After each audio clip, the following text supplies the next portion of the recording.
welcome back to Total Spotfest. JJ Brownlee, Jamie Faulkner, coming back at you again. Another edition of Total Spotfest. We had Dynamite last night. We got lots of local wrestling going on. We went to a show last weekend, and we're going to one this weekend. And we got 2 days later on of Journey Pro, and Dynamite's coming back to Kansas City. Just whole mess of stuff. So thank you for watching. Thank you for listening. As I like to say, we do appreciate it. If you're on YouTube, give us a like down below. Give us a comment if you want to join the conversation. Subscribe if you want to hear more. Tell your friends about us, and of course, you can find us at Twitter on Twitter at Total Spotfest. Words are tough today, man. I don't know. At Total Spotfest. Oh Lord, it's today's been a day I've been just nonstop. I remember finally I stepped out of my front door at 4 p.m. You know, my neighbor pulled up and I was like, "How's it going?" And I'm like, "It's a day." So how you been, Jamie? How's your week been so far? It's been a little insane. Looking forward to going to Revolver this weekend. Indeed. Eating some tasty tacos in Des Moines. You know, for those of you, cheat day. Yeah. So it's Jamie cheat day, but I think Jamie's as excited about getting tacos as he is about going to see the banger of a show we're going to see. I mean, he is our very own Midwestern Thunder Rosa over here. Yes. Dude, yes. I would love to eat tasty tacos with Thunder Rosa. She watches this, I would do it. She's a purist as a Mexican, she's a purist on tacos, so she'd probably hate them. I don't know. Yeah, they're a chain, dude. They're not. Yeah. No. So but it would be funny to see her reaction. So anyway, as Jamie said, this Saturday night is Pro Wrestling Revolver, which I think is just now Wrestling Revolver. I think. Is it? I don't know. It's like all their logos and stuff, all just WR, Wrestling Revolver, but they're still at PW Revolver on Twitter. I don't know. Sam Callahan's promotion thing. We're going to be going up there, and we're going with some friends this time. Our good friend Bird Girl and Kev from Podcast to Be Named later. They're revamping their stuff. Hope to see you guys back on the Podverse soon. But the four of us are kind of going to road trip on up to Iowa. So should be a good thing. It's Swerve's house. There's going to be a death match there. We're going to see Moose defend the Impact title. Bunch of banger stuff happening. No Ruby Soho. Hey, Ruby, unfortunately. Like originally planned, but there's a reason why. We'll get to that later. Yeah. So anyway, but that should be good. We'll give you an update on that next week. With our time in Iowa, Jamie and I thoroughly enjoyed the last show that we went to. So bars a lot better than I was expecting. It was a lot better than I was expecting. Really? To be honest with you.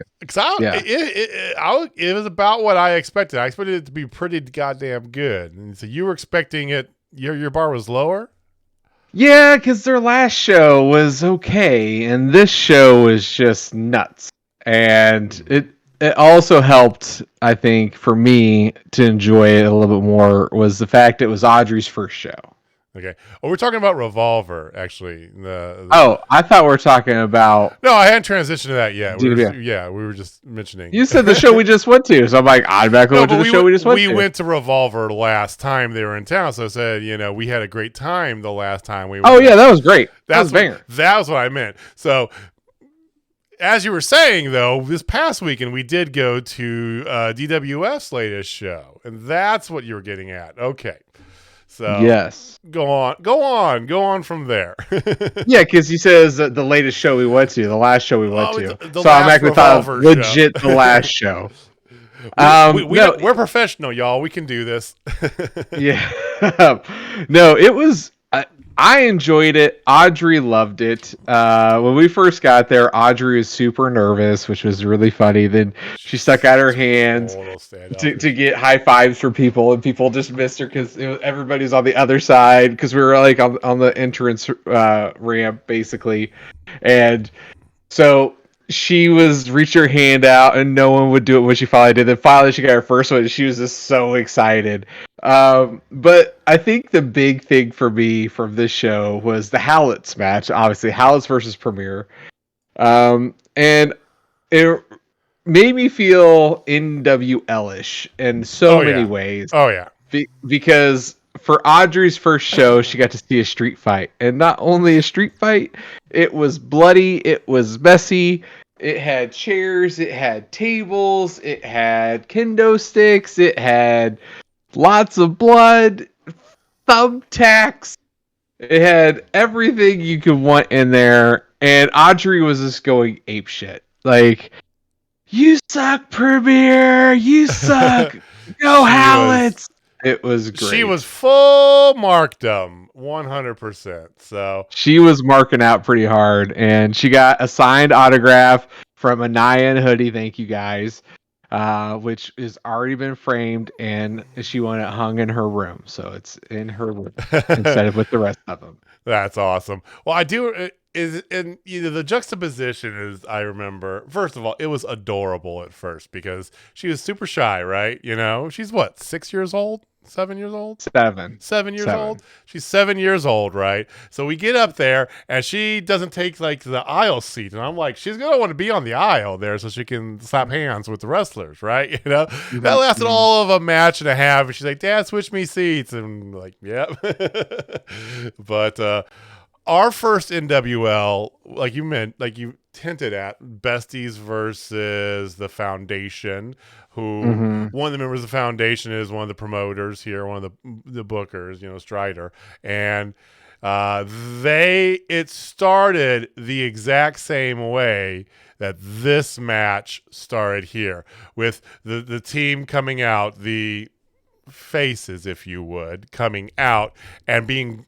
No, actually, it was reversed, but whatever. With a team coming out and being greeted on the entry ramp with a trash can to the face being thrown from the ring. Yeah. Exact same start. It was so funny.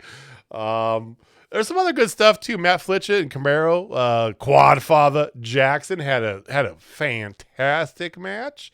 Yeah. There's some good stuff. I thought it was better than the last show. It was way better than the last show. I still wish they would have a goddamn women's match in there, but hey, misogyny, I guess, is still alive. That's apparently, but yes. Yeah, that's the only thing that pisses me off about that whole thing.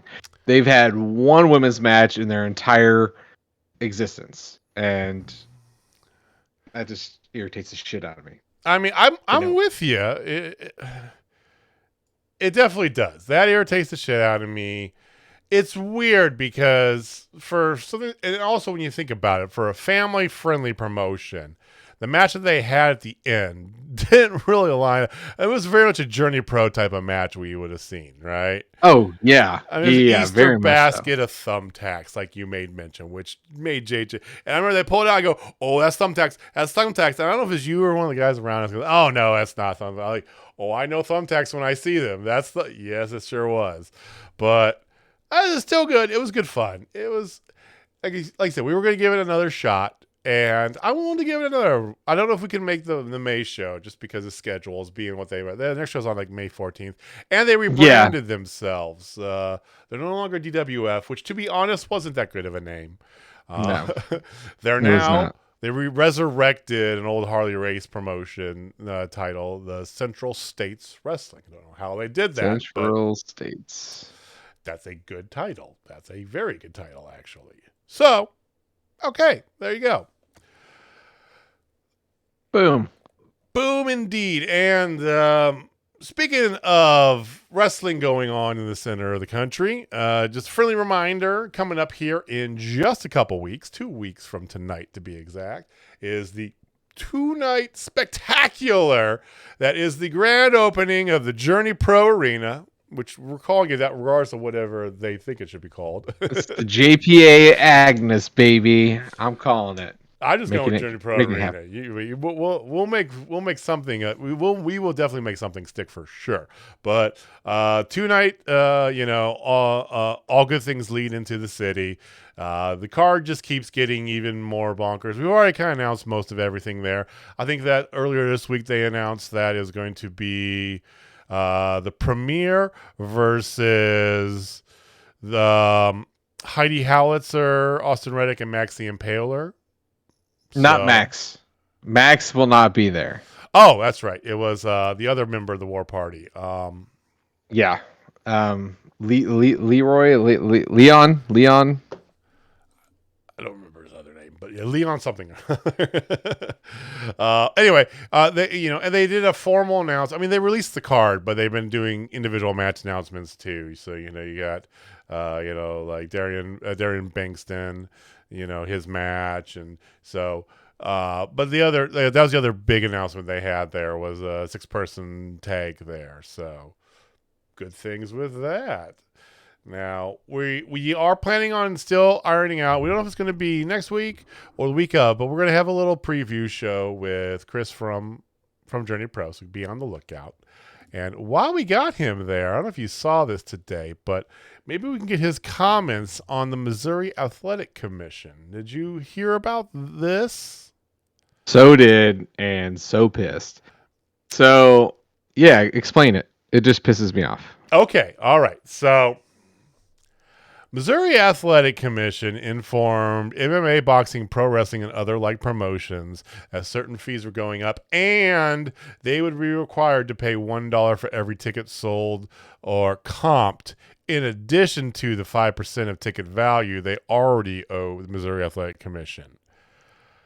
Here's the actual letter sent off. Someone on Twitter put out there the actual letter that Tim Lukenhoff, the executive director of the Missouri Athletic Commission, sent off.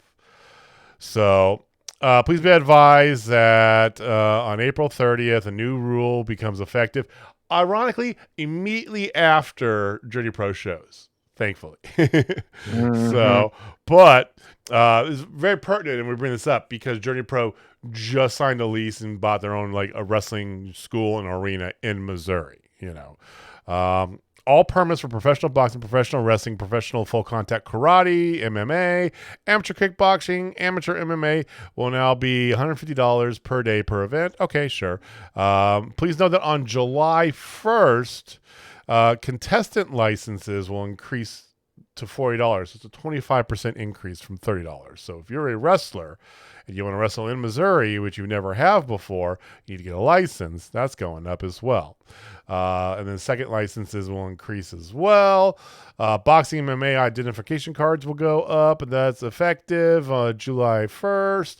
Also effective July 1st, $1 surcharge will be placed on all tickets, including complimentary tickets. This is where and then I just kept reading into this because I'm like, okay, all right. But then they start kind of like keep going instead of just saying, okay, that's it. That's the way it is. See you, bye. Right? They're like, no. The office will expect to receive a computer-generated box office accounting of all tickets sold and all compulsory complimentary tickets issued. If no computer printout is available, the inspector will secure all ticket stubs to determine an accurate accounting of all tickets issued for the event. And they go on to say this is only the second time in my history that we've had to raise this. And it says, okay. In the past 2 years, the office, meaning the Missouri Athletic Commission, has seen a decline in yearly revenue. The office was in a situation whereby it needed to raise fees to pay for the expenses of the office. Okay. Journey Pro's tweet, I think, from yesterday summed it up pretty well. Who else has experienced the lack of revenues? How about live fucking events? Mm-hmm. Because there haven't been any in like a year. Right. It's a miracle Journey Pro survived, and some of these other ones survived. That they did what they did to get there, and they're still around. So, way to go, politicians. And yes, terrible. I consider the Missouri Athletic Commission politicians. They're all in the same ilk. They're covering the same cloth. Completely agree. So what does that mean? Well, more than likely, at the end of the day, there'll probably be additional dollar if you go to a show in Missouri. So instead of 25 is 26, at 30 it'd be 31. It's not that big of a deal, but it kind of is. And it's yeah. And when you think about it, big companies too. So, WWE had Royal Rumble in St. Louis. If they were to do that right now, after this rule goes into effect, so they want to do SummerSlam in St. Louis instead, right? That's $45,000 in additional fees that they'd have to pay. I know a big company like WWE doesn't give a fuck, but it's still $45,000. That's still $45,000 plus the regular fees they got to pay, plus the additional fees they pay for licensees for all the talent, and AEW, same thing. So, I mean, pandemic fallout. What are you going to call it? So, anywho, some little local news. Let's talk about something good. So, also last Friday was another episode of Rampage. And we usually just kind of talk about it real fast in passing when Jamie goes over the numbers. But I wanted to take just a minute because something magical happened Friday. And it wasn't the opening match of Bryan Danielson Trent-Beretta, although that was fantastic too. Overall, this was a really good Rampage, and you'll see why in a second here when Jamie talks about numbers. So, you had Swerve Strickland beat QT Marshall. You had, they keep going on with this whole Men of the Year and Sammy, Guevara. I want to see Scorpio. I'd rather see them move into another direction, right? He dropped the belt. Let's try something else for Scorpio for a little bit, and then you can always come back. But anywho, Willow Nightingale made her appearance on AEW Live Television, which I thought was fantastic. She lost a qualifying match to Red Velvet, who's becoming heel, I think now. So yeah, she kind of didn't get it. It's whatever. I mean, I have things I'm going to say about the women's division here in about half an hour, so just buckle up for that. But the creme de la creme, and I said that wrong, but okay. The cherry creme on top. de la creme. That's what I meant to say. It's words. The icing on top of this cake was by far Wheeler Yuta's coming out party versus Jon Moxley. Oh, Amen. My God. This match slapped like a son of a bitch. And started off with Wheeler Yuta like jumping over the from the top rope over the ring post on doing a crossbody to Moxley on the floor before the bell rang, and then two just non-stop action at it. It's about 3 or 4 minutes in, Wheeler gets busted open. He gets a curb stomp on the steps on the outside. That was one of the tamer spots in this fucking match too, and just gushing blood. Like Hoodie was bleeding a lot on Saturday, and it was nowhere near as much as Wheeler was bleeding. He was bleeding like a stuck pig. It was just fucking going, but it made all the more better. Kicks out of a paradigm shift, ultimate reverses, back and forth, all the big spots. He gets another big move, then another big, huge paradigm shift. Kicks out of that again. The crowd is all into it. Eventually, rear naked choke. John wins, and then out comes Danielson and Sir William Regal, and they're square. They're going to square off. Wheeler stands up, and he just like the beaded warrior. He's got his fist like, all right, fuck it, I'll do this. Let's go, right?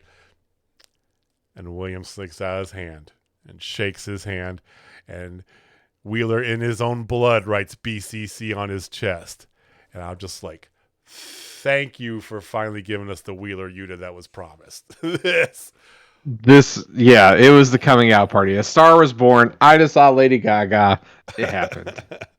It was It was so good. It was so good. There's more specifics kind of unveiled with that. There's already a Blackpool Combat Club who, in a matter of like 3 weeks of them existing, already have like 7 shirts on shopaw.com. They're all pretty good too. They got a new one that's got like the mock of the blood written BCC. It's pretty cool. So Yeah, it's pretty sweet. Actually. I'm happy for this. What do you? So it's his coming out party. What do you think this really does for him and for the stable? I think for the stable, it does give that next level of that younger group, and I think it does a lot for him because he's getting the rub not only from William Regal and Moxley, but he's also getting it from Bryan Danielson, and that's huge. I think it's going to propel him into superstardom before too long. Seriously. I mean, he's over as fuck. You know, he is definitely over as fuck wherever he's at. So I'm happy for it. Let's see what it transpires. So let's get to Dynamite in a moment here. Jamie, I assume you have numbers in front of you ready to read off, though. I do. I really do. Let's do it. So everybody was up except for 2 shows. So, and the first part of the week was strong. Raw, as I hinted at last episode, they went up because it was the aftermath of WrestleMania, and it was the 1-year anniversary of Jamie no longer watching Monday Night Raw. They went from 1.979 to 2.101. Nice little increase for them. First time they've been over 2 in a long while. Been a minute.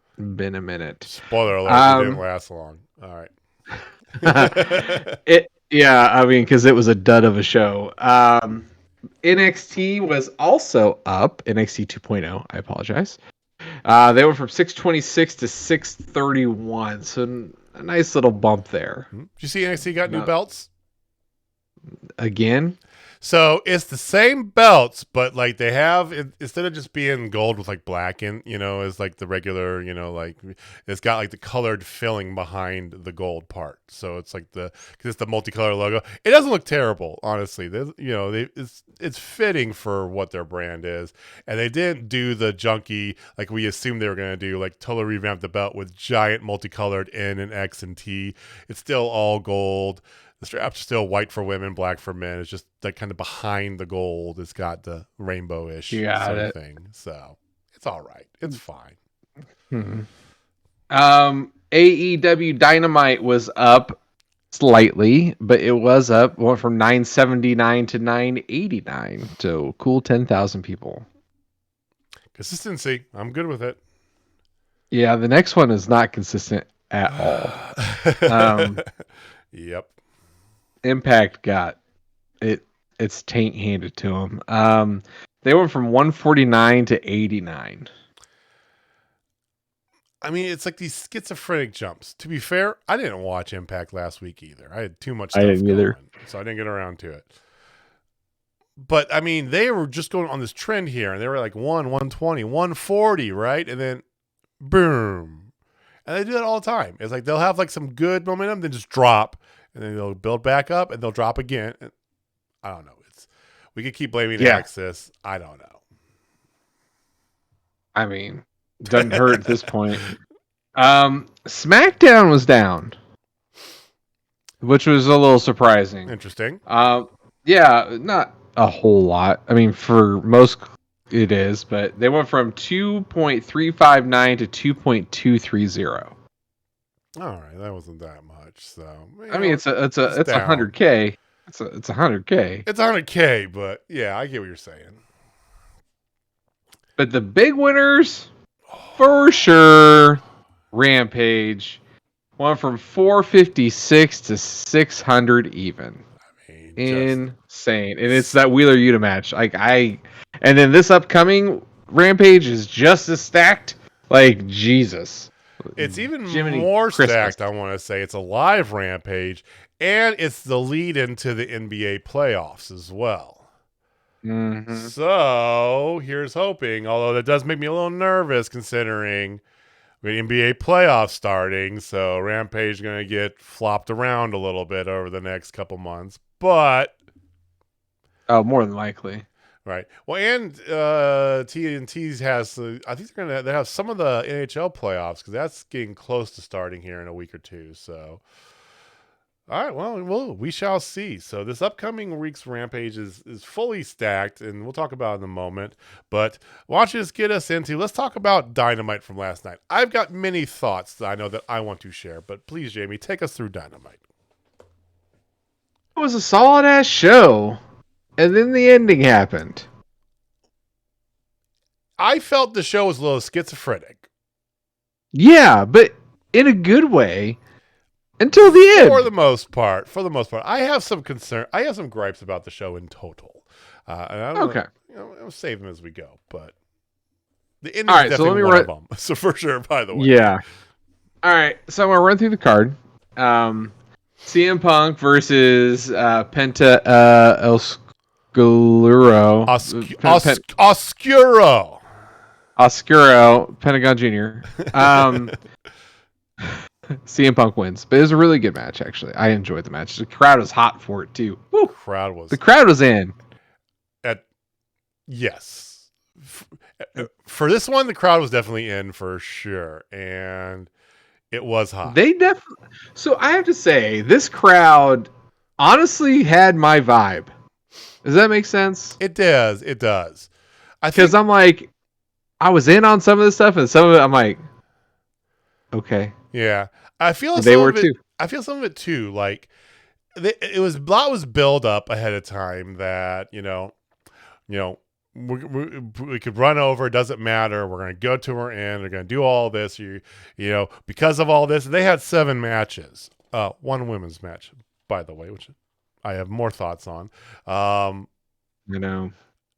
They purposely said they were building up that they were going to have less promos because of this. They're going to go matches, like an old original Dynamite episode, whatever. And the crowd, I felt, had that. We've been to shows that are just, they just go, right? They go and go and go and go and go and go. Eventually, you're just like, okay, I need a break. That's what the promos are there for. Not only to, build up the characters and story tell and all that. They also serve the real purpose for the live audience as well. to decompress a little bit. So you don't have a match where they're just like, I'm dead. I don't care. Right. I felt that a couple times in this episode. Yeah. The crowd was hot for this next match too. Red Dragon versus Jungle Boy and Luchasaurus, the artist formerly known as Jurassic Express. You got it right. I know. Good job, Jamie. I was a little disappointed in this match, and we'll get to it when we actually talk about it. But winners and still AEW Tag Team Champions, Jungle Boy and Luchasaurus. Didn't want that. Then some shenanigans afterwards got me excited. A really good promo from Jamie Hayter. I gotta give her props. That was a great promo. Homegirl needs to be on TV more and talking more. That's gonna be great. MJF, Sean Dean. Sean Dean won again. I was so much more into this, and the match was a sideshow, honestly. It was. But it was all about Wardlow. It was all about Wardlow, but the major heat on MJF was great. Wardlow beat up the security guards again, and he stole one of their shirts and a mask, right? And a hat. And he comes out and surprises MJF as a security guard and goes after him, and then it was so good. And I love the fact that eventually the mountain of security guards, is holding against the ring Wardlow there. And Rinsberg is counting because this is a match and he hasn't interfered with any participants. So he's counting MJF out. MJF grabs the mic and says, whatever Tony Khan's paying you, I will triple if you don't count to 10. And Bryce thinks about it for a second, counts to 10. Sean Dean is undefeated against MJF and the Pinnacle as a whole. I like it. I like it. Yeah. All right. After this, Darby Allin announced that he's having a coffin match with Andrade El Idolo. That'll be on next Wednesday's show. Then you had Jericho Appreciation Society versus Kingston Santana and Ortiz, and this match was not what I wanted out of this deal at all. Mm-hmm. This match to me was the male equivalent of Ruby Soho, Nyla Rose. You think, okay, cool. And then you see it and you're like, it didn't really work like I expected it to. You're right. Yeah, I feel like the next time these two will go at it, because this is not over. I feel like it's gonna be better. I really hope. It just felt like chaos, and not in a good way. And that's the thing that kind of pissed me off. Like, I like controlled managed chaos where it's just bonkers, but this just didn't have that feeling at all. I mean, it's like from day one, the Inner Circle at least had cohesivity about them. This Jericho Appreciation Society variant of the Inner Circle, it just feels like it's lacking that, you know? It feels like something's off with that. I don't know. I don't know if it's the gimmick, you know, the whole we're sports entertainer shtick. If it's everybody on their own is the sum is not greater than the, you know, its parts, and I don't I can't put my finger on it, but I'm with you. It just feels off, right? Yeah. After this, you had I'm just gonna call it the worst match of the night. Oh, by far. And I have you want to talk about it now? Let's get into it now. Talk about it here, Jamie, and then Yeah, let's just talk about Marina Shafir and poor Sky Blue. Poor Sky Blue didn't get an entrance.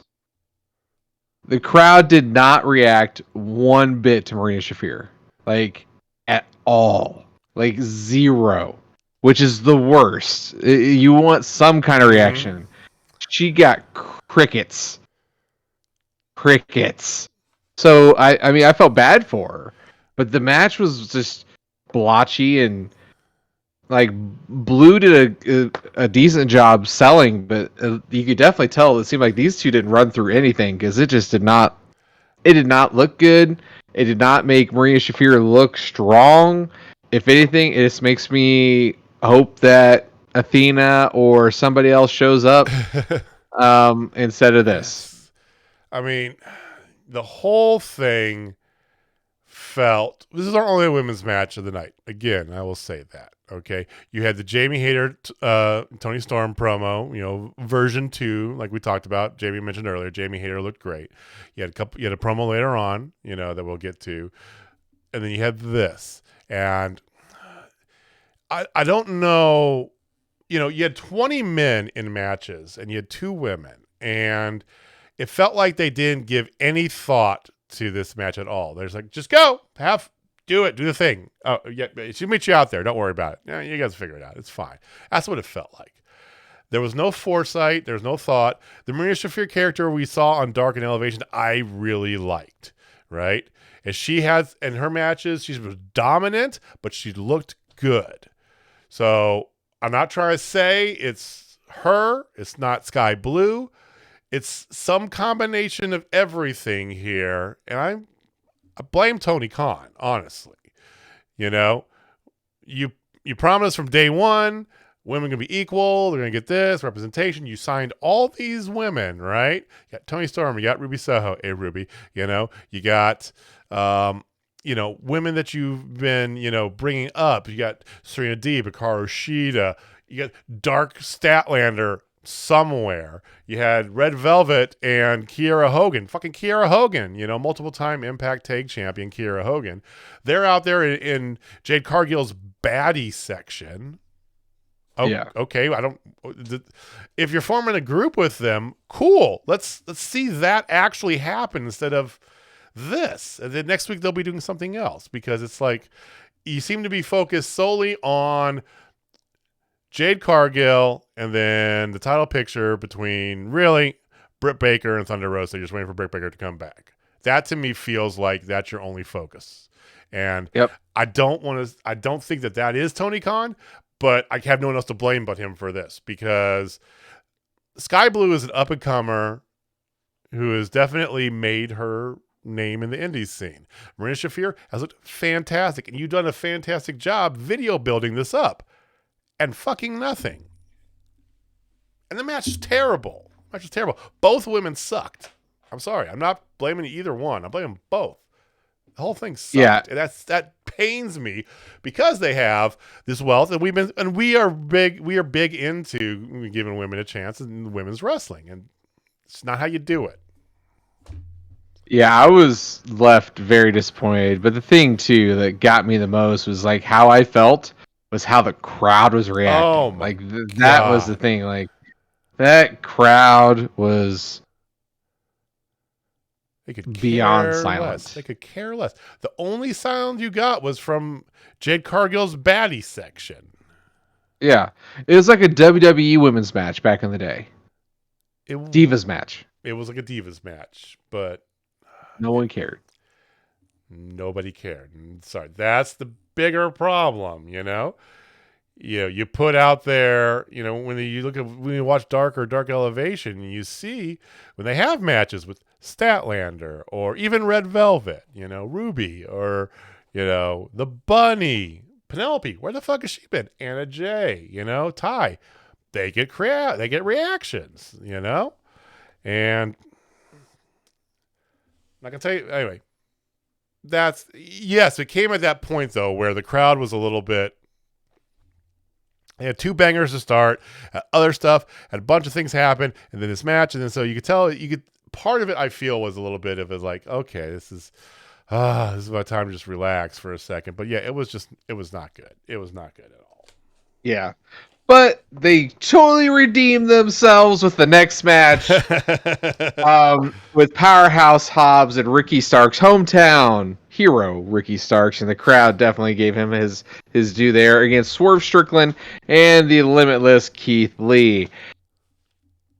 This match fucked. I didn't expect this to be this good. I expected it to be good. It did exceed my expectations. But in a shocking turn of events, though, Powerhouse Hobbs and Ricky Starks got the W, which, again, points out that Tony Khan lets people from their hometown actually win in their hometown. Right, which is a good thing to see. Most definitely is. Keith Lee, I feel, is, even though he ended up taking the pin in nefarious ways, they had Taz grab his ankle and shit, I felt like he's kind of finding his footing, a little bit there. He had been off of wrestling for a bit, and that included his final time in WWE. Yeah. Let's be honest. That's how it kind of is. He was in catering. Mm-hmm, right, you're right. Same place that, Tony Storm and Ruby were at, just stuck back there eating ding-dongs. That's a terrible analogy. So we are eating a chicken Caesar salad, right? Just boom. There we go. Ho-hos, Nutty Buddies, something. Just not I love me some Nutty Buddies, man. I mean, I remember my grandma used to always have the giant box of Nutty. It was Nutter Butters is what it was. Nutter Butters. Oh, the Nutter Butters, the sticks? The sticks. And I would take them apart, you just eat them layer by layer. My grandpa I think I was crazy, right? But anyway, I digress. I'm a sucker for peanut butter. Peanut butter and chocolate is the best combination. Fight me if you think otherwise. Anybody out there? I'm just saying.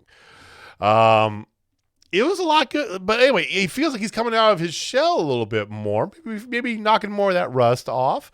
And Powerhouse, we talked a lot about his transformation from just big oath of a guy to with a snare to an actual wrestler.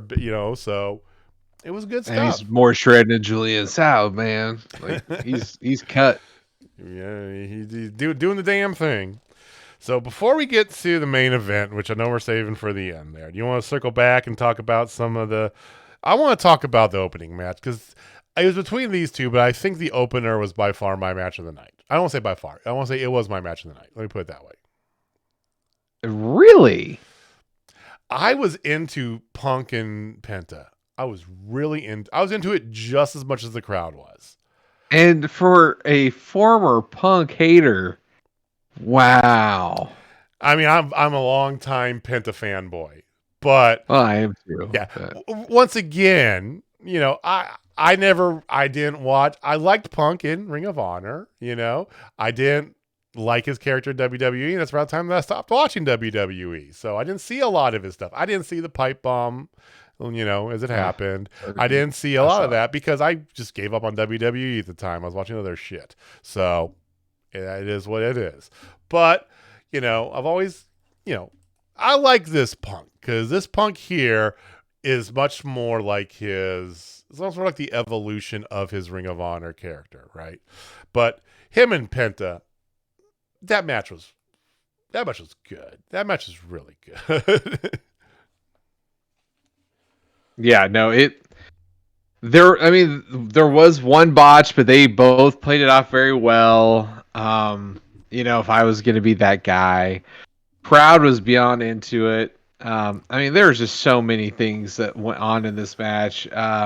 It was just great, like all the way around. I enjoyed the hell out of this match. It was a very, very solid opener. It's not my match of the night, but it is number 2. What was your match of the night? Was it the match afterwards? No.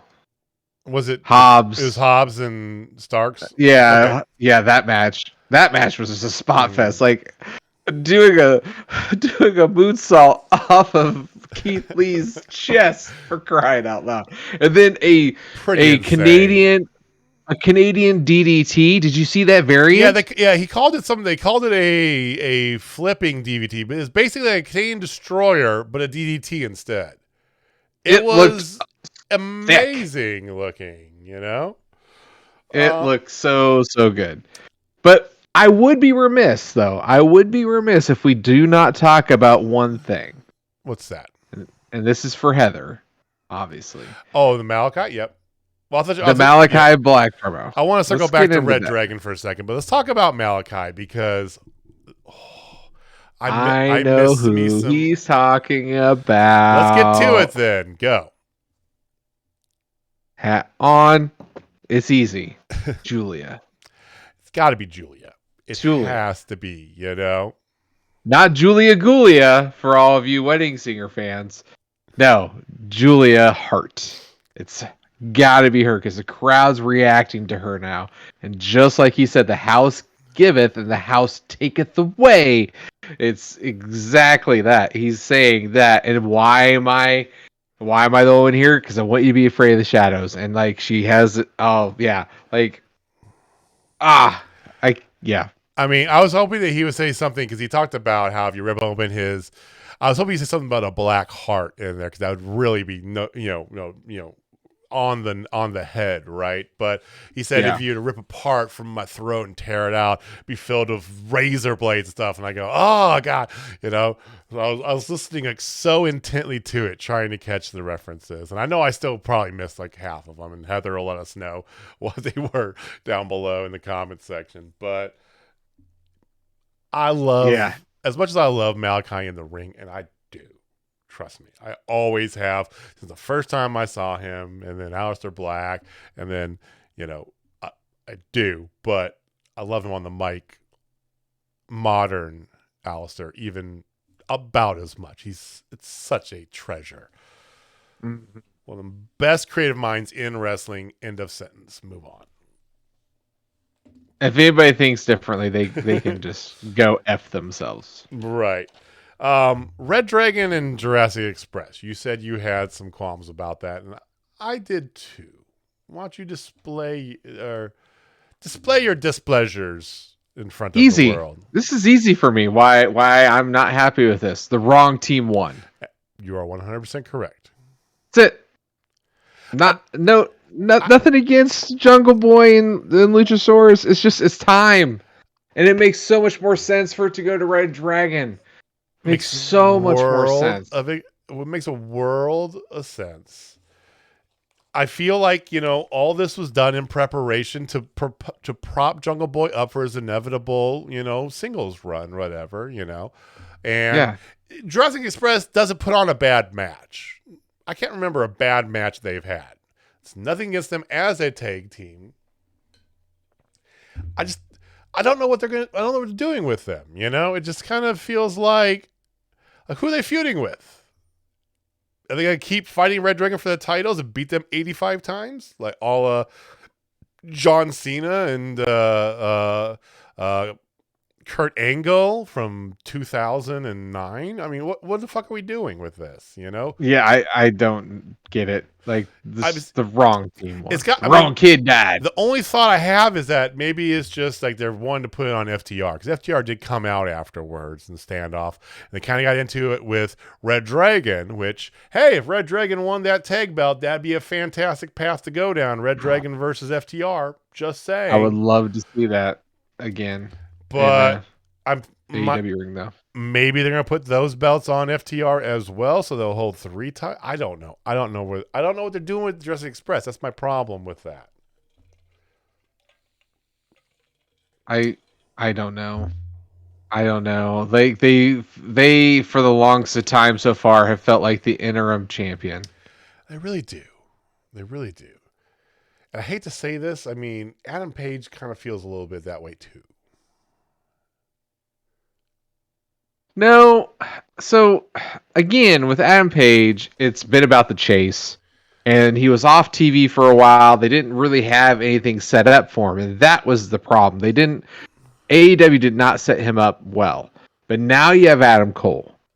That is a huge setup. And that could last for months, these two going back and forth. Hell, they can even trade the title a couple of times. It doesn't diminish his reign because he's in this meteoric feud that everybody's been wanting to see, you know. And I think with everything that's going on with that, and then finally him being back on BTE with the Dark Order, and them having some weirdness lately too, like something's gonna happen, and I feel like it's gonna get Page back to where he was. I'm with I think you. he's this close. He did have the interim feel for the first part of this, the first 2 months of the year, then they got Adam Cole involved, and it's like saved him. Thank you, Jesus. But to pay, counterbalance on that, I feel like we've always said the chase is more enticing than the actual reaching the summit, right? Once you get to the summit, I'm here. There's nowhere up to go, right? And it's not necessarily always a plateau like some people. It's a summit sometimes. You only have one way to go with it, and he definitely dipped, kind of at the start of it.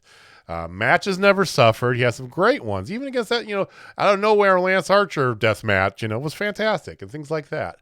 But I'm with you. I think the better booking play is to put the belt on Cole, because knowing what we know about the chase with Hanger is that and they've kind of teased at this with the BTE stuff and everything going on with the Dark Order. You can put him back to there, and you can start that path over again with him going against Adam Cole, and they can kind of slalom amongst each others and intertwine, and lead it to a big payoff. I don't know, around the time that Kenny Omega comes back, and it could be just even more explosive. Plus, I feel like it makes too much goddamn sense to set up, well in advance, I know, but to set up for potentially All Out, Adam Cole, CM Punk for the title. Oh, dream match. Maybe sooner, but I just feel like that's meant to be.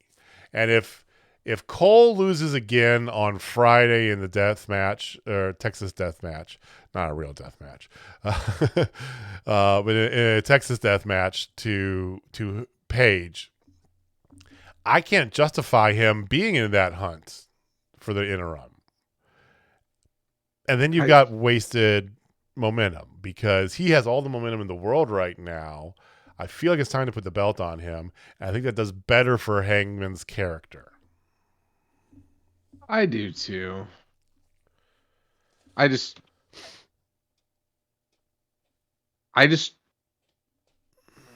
want him to not be that interim guy, because the chase was such a beautiful thing, and yes, it got a little stymied when he had his baby, which is no excuse. But what I'm trying to say is, like, it was, but yeah. Yeah. And then he got right back into it, like nothing ever happened. And just that first couple months was flat, and they should have had Jericho, somebody hop up in there real quick, but it was a mistake by them. I think they wasted the first couple months, which made Hanger flat. I mean, they should have, in hindsight, they should have put Cole right into it right afterwards. But they were playing this whole split angle, but maybe they didn't realize the amount of work that Kenny needed to have. So that put that whole thing on the back burner. I don't know. I'm not sure. Mm-hmm. One final note before you start on the main event is there was another women's thing. It was another promo. So you had 2 promos in a match. The promo was fine, but there was a fantastic quote in the middle of it. Thunder Rosa being interviewed by Tony Schiavone, unshockingly being interrupted by Vicky Guerrera and Nyla Rose. And, because they're celebrating Thunder Rosa Day. Thunder Rosa got key to San Antonio. It was 316, the day she won the titles. The Thunder Rosa Day, whatever, the whole 9 yards, right? So they got her a cake. They didn't get her any candles, though, because they didn't feel like she was worth it, and blah, blah, blah. Then, of course, it's a wrestling show, so the cake ends up inside, not in Nyla's face, right? And they start fighting, and then it ends with Nyla throwing her into one of the big crates in the back, the big audio crates, and goes, "I love cake and violence." Nyla's great. I am a huge Nyla Rose fan. I like what she does in the ring, but her personality, I am a huge fan. Her Twitter game is second to none. And if you've been watching the toy hunts and anytime on Ethan Page's vlog, oh my god, Nyla is amazing. She is. I mean, she's won me over a lot more with a lot of that stuff. She's not going to win the title. We know that on Saturday, but Oh no. It's good to see her kind of getting, at least with the way the women's division is being handled right now. It's good to see her at least get some TV time and shit. Mm-hmm. Mm-hmm. All right, let's go into it. The match that was casually announced on Rampage, and I was like, wait, back the fuck up. Casually, just throwing it out there, right? Ugh. So meat slapping. I can't. I don't know of a way to explain this match other than brutal. It very much in was the best way possible. So if you had not watched it, where you been, but go check it out. Minoru Suzuki, Samoa Joe, Ring of Honor TV title, dream match. It took place in a chop house. Yeah. I mean, literally the first 3 minutes were them just chopping each other back and forth. That's insane. Insane in the membrane. But they did it again. They did it again. They kept going, to the point where it's this is getting ridiculous. No, this is awesome. Oh, wait, this is even more. No, this is definitely awesome, right? You didn't. It's is this too much or is this not enough? I don't even know anymore, right? And yeah. The crowd was fully back around by this point too, which is good. But yeah, I can't.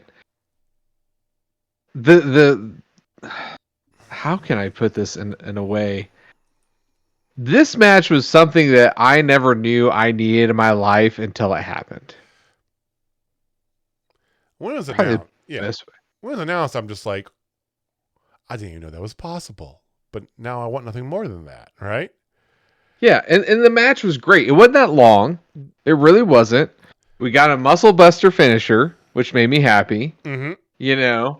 But the thing that took away from this entire thing. Right. Well, I feel like that took away a little bit. It did feel a little short, but maybe that, especially because they're billing that this is going to run long and do all this stuff. And it was 3 minutes before top of the hour, he did the muscle buster, and it felt like it came out of nowhere. It should have gone longer, even though it's about how Minoru's match was at Ring of Honor. So to be fair, but it felt short.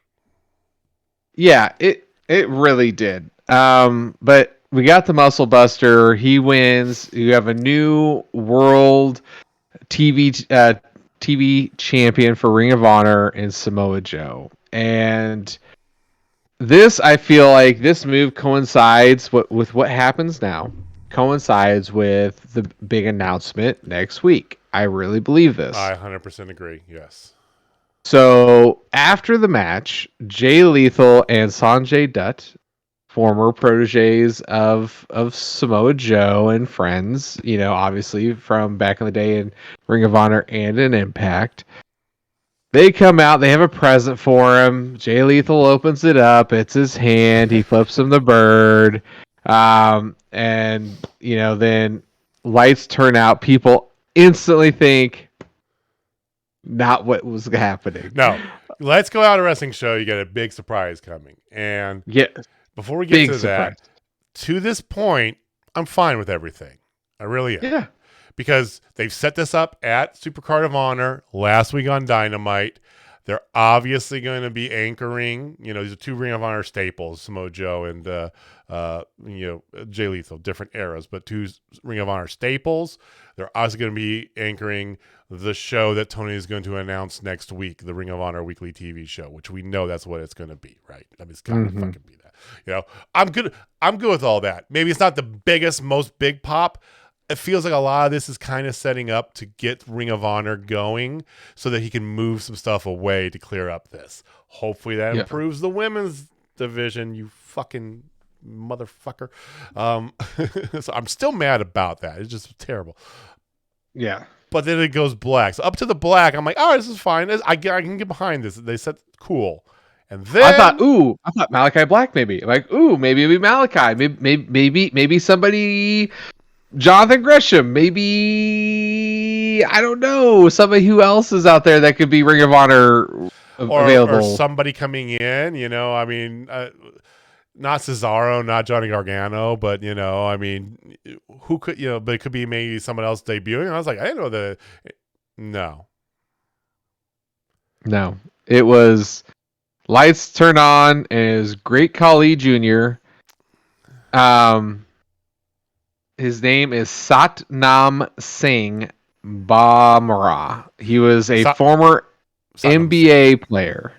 And I remember when they signed him. That was like about 6 or 8 months ago. I remember seeing it.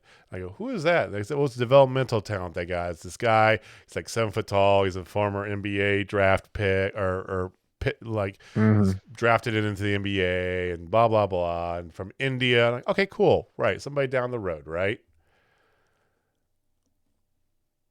What? Nobody knew who he was. Not one soul knew who he was. And then it's like he hits him in the face and he holds him up. He holds Samoa Joe up, and then Jay Lethal hits a lethal injection. So I'm just like, I'm sitting there in my car watching it, in my car, by the way.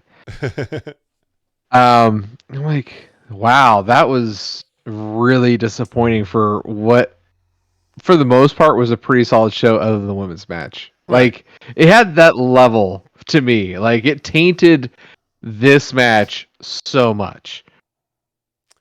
Tainted. Like I said, schizophrenic, peaks and valleys. Love the opener. Tag match was pretty good, but then they did the wrong ending for it. And then, you got back up, and then you had Jericho Appreciation Society. You had some other things in the women's match. And you had Powerhouse Hobbs and Sparks looking a lot better than I thought they would. And then you had this match, and then it's just like a fucking roller coaster. This show felt like it was immediately like after. Yeah, I don't think it diminished the fight itself. I remember seeing for me. Initially, my initial thought was that just killed it. But then I go back and think about it a little bit. And I saw that Emil J, the ring announcer for GCH, he tweeted about that. And he said, despite what happened, that match was, off the chain, all this stuff or whatever. And I was like, you know what? He's right. It was. Short as it was still really good. But yeah, and I know that the point is that all 4 of those men are going to be Ring of Honor kind of bits, right? They'll appear occasionally. You'll see Jay and Samoa appear occasionally on AEW, but it's pretty much for Ring of Honor. But is it cutting your nose to spit off your face? I mean, did you have to? Nobody knows this guy. You're right. Great Khali, Giant Gonzalez. We've seen this trope before. When you got a big guy, you gotta build him up in the proper way, right? You know, Big Show was built up in the proper way, right? Back in the day, he wasn't just thrown in to like pop out of nowhere and here's this giant coming through. No, he had matches and he squashed people. They did that to Abyss and TNA, right? He wasn't just like this guy that nobody knew who came out of nowhere and was just there. You know, he had different looks, so it would have been cool. But I don't know. Satnam Singh, there you go. Yeah. Super disappointing. Just, it hurt. Could have done so much better with that. Oh, well, it happens, I guess. They can't all be winners. They can't. Well, they truly can't. The good news is we got a double helping of shows to make up for it later this week. So we got live Rampage on Friday, which features that Texas death match between Hangman Adam Page and Adam Cole. We have Ruby Soho on TV again. Thank you. Hey, Ruby. Thank you, Tony Khan. Qualifying match against one of the Renegade twins. I think Robin. Yeah, I'm pretty sure it's Robin. Yeah, Robin Renegade. You got some other good stuff going on there, and you got Battle of the Belts 2 on Saturday, which we're going to have to tape and watch later on because we'll be in the middle of watching Deathmatch probably by the time that comes on. But that's happening on Saturday. Women's titles on the line. The Ring of Honor World titles on the line, apparently. That's going to happen. You got Sammy Guevara versus Scorpio Sky. I'm missing one, but there's a bunch of good stuff happening. So more good things. Next Wednesday, I know that they're going to be in Pittsburgh. They announced the card. 5 men's matches and Britt Baker in basically a fan service pop squash match qualifier for the women's tournament. And we'll see what his giant announcement is. So odds are Ring of Honor TV show. Do you think anything else you could think of what it would be besides that? The HBO Max deal. Okay. Maybe it's going to be on HBO Max, which would be kind of cool. Ring of Honor HBO Max. That's cool. I could get behind that. I could too. Watch whenever I want. I think honestly, I think that might be better in total as well, too, because you're dealing with different networks. We talked about Impact's problems with viewership. Maybe if you go to a streaming service, you do better as a whole, right? Maybe. It's worth a shot. All right. Any other final thoughts you got? Anything else you want to get to? No. Worn out. I hear you, man. All right. Well, we'll cut it off at that then. So overall, it was a fine show. Because of the valleys, I'm dropping it down to a squash fest. Agreed. Yeah. It happens sometimes. So hope for better next week. And we'll keep you abreast. Check in next Thursday. Like I said, we're gonna recap our little adventure up to Iowa for Revolver. We'll give you a taco review as well as a wrestling review, and fill in and everything that's been going on the past week. So we got this weekend stuff happening. Remember, we're just a couple weeks out. If you haven't already, come join us at the Journey Pro Arena for All Good Things Flow in the City, 28th and 29th. Tickets are still available. I don't know how many they're going to fit in there. I don't either. So when we get Chris on here, we're going to have to drill that down because I have a feeling this is going to be a pretty packed show. At least I hope so. So join us for that. And we'll be back next Thursday. Same bad time, same bad channel. Jamie, take us home, man. All right, ladies and gentlemen, if you're not down Total Spot Fest, I have 5 words for you. More women's matches. God damn it. All right, we'll see you next time. Peace.